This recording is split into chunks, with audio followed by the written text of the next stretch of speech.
What's going on, everybody? Today we are going to talk about financial fears. Why? Because in every conversation I'm having, from clients to friends to people in my group coaching sessions, everyone has got some fear coming up.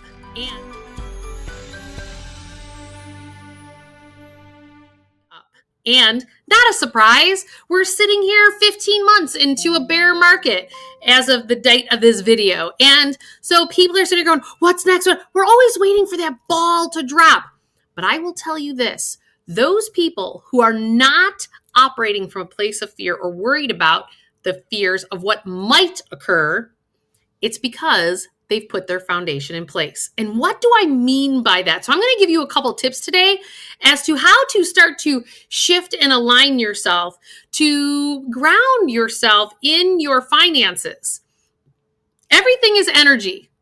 Your cash flows are energy. Your debt is energy. Your assets are energy. Your emotional fears around money are energy. And once we start to look at this from an energetic and a vibration and a frequency standpoint, you start to understand going, I get to direct the energy. I'm the creator of my life.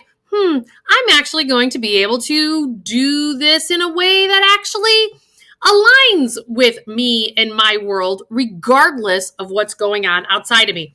It's not that those things outside of you aren't occurring. It's not that you shouldn't observe them and understand that those external things are going on around the world, like money supply and crypto and all these other things. Those are important to know, to understand, and to see that they're there. But once we get our emotions attached to all of that, you actually start creating your own financial dysfunction. Your lower vibrating emotions are actually what holds you back from creating the actual financial world that you want. So what we have to do is turn around and say, okay, how do I become more financially grounded? Okay. Ways to do this is the fact that I want you to look at conversations I'm having with people. If you don't feel grounded around your finances, it's probably because you've not given yourself enough financial space in your cash flows. That's typically where it comes from. And or you don't have your assets aligned with who you are as a person at this life stage and where you're at right here and right now. And or you've spending too much time in the present moment with your cash coming in the door, paying for all your past choices. This is a big one. Debt, actually, I know there could be good debt, bad debt. People have this conversation with me all the time of whether your debts are good or your debts are bad. But here's the issue. Debt is like a lead balloon. It's something that you have to wake up today in the present moment, and you have to pay for yesterday's choices.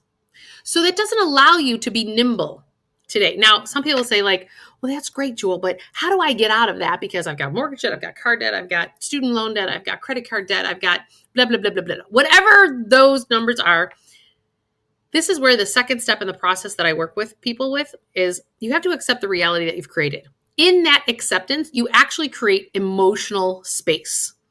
Because you just kind of look at it and you kind of go, I created that $40,000 of debt and it is what it is. Without judgment, without shame, without blame. You're just going, okay, here's what it is. Here's the interest rate I'm paying. And now how do we be more fiscally efficient?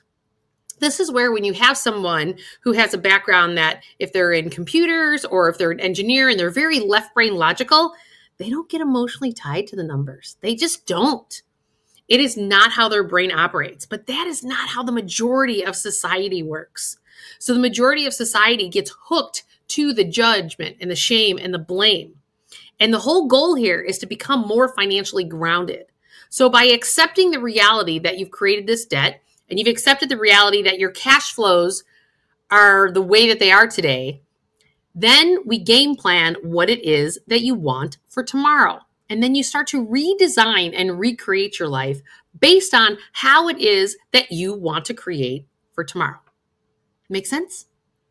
So I'm going to challenge each and every one of you today to take a look at writing down, just bring the awareness to it. I want you to write down the debts that you have. I want you to write down the interest rates. one of the exercises that I give people is then write down the minimum payment that you make on those. And then I want you to write down what you have been paying on them. And then look at what the interest rate is the highest. And that's the one you should be paying the maximum to that you, let's just say you have 4 debt payments. And the total you pay there is $500 a month. And you're paying, let's just say $800 a month so my math works equal. So you're paying $200 to each one every month. I see this all the time with people. Like, well, I just throw $200 at each one. But one of them's got a 24% interest rate, one's at a 17%, one's at a 9%, and one's at a 7%. Well, you don't want to pay $200 to each of them. You want to pay like $450 to one that's the highest interest rate and then pay the absolute minimum on the other ones. And people will actually, human behavior, I noticed on debt payments, what they do is they actually pay more to the credit card that actually has the lowest balance because they want to get rid of that one faster, when that way may not be the most financially efficient one to do. So that is something to look at. That is one tip that you can become more financially grounded, is by becoming more aware of not only the interest rate on your debts, but the balances, which a lot of people are not barely up to speed on, but looking at what your payments are going towards and are they the most efficient? Okay, so that's one step in how you can become more grounded. The second step is looking at your cash flows. And please be mindful, if you've watched any of my other videos, you know that I actually do not talk about budgets. I think the word budget should be thrown out the window. Why? Because the word budget instantly emotionally makes you feel like you don't have choice. And I don't know about you, but I don't know one human being that doesn't like to have the freedom of having choice, right? And so if you want the freedom of choice, then I need you to change your vernacular, and I want you to start talking about, how do I want my cash to flow? Because then you're coming from a place of financial empowerment, because you choose how your financials then flow. That is the second way that you can ground yourself more and not really tap into all of this financial fear going on. And I'm not saying that you're going to like the choices that you're going to be stuck with making. You may not.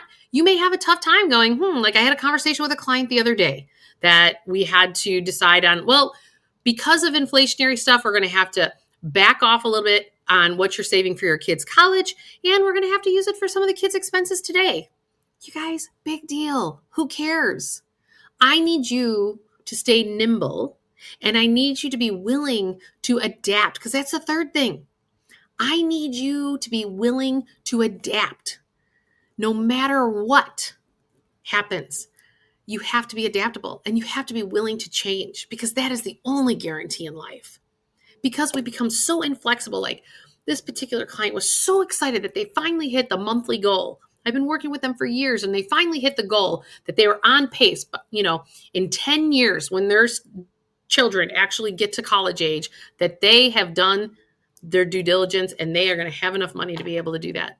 And the fact to back off the throttle emotionally, it kind of tipped them over an edge. But why? Why do we choose for our emotions to tip us over the edge? Do you understand? You are giving power to that, and then you will create more of that. It is so important, and this is number 4. I want you to really, really, really be mindful of those intentions of what you are creating tomorrow, because wherever your noodle is, and if it's on the fears of what's going to happen with the market tanking or the Ukraine war or but this or that, we could name 100 different things that you could choose to financially be afraid of, because they're out there.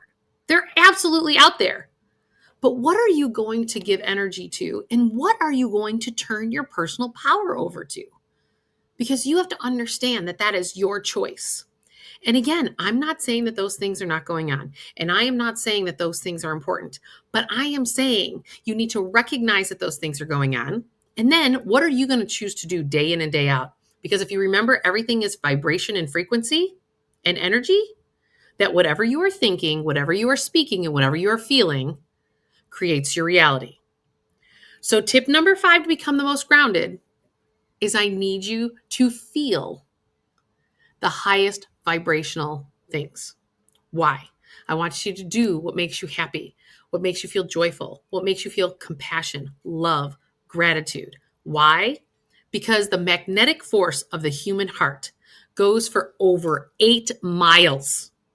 Magnetic force of our brains to do smart financial decisions only goes for 2 feet. So it's super important for you to feel the feelings of what it is that you want to create in your life, as opposed to feeling the feelings of all this financial fear going on right now, so that you can create exactly the life that you want. So I hope those 5 tips helped you today, and you deserve to have exactly the life that you want to create. Come to juliemurphy.com or come join us in my impact program, because we are going to help you get to the next place on your journey. We'll have the links below, and I look forward to seeing you part of the community. Let's get going. Woo!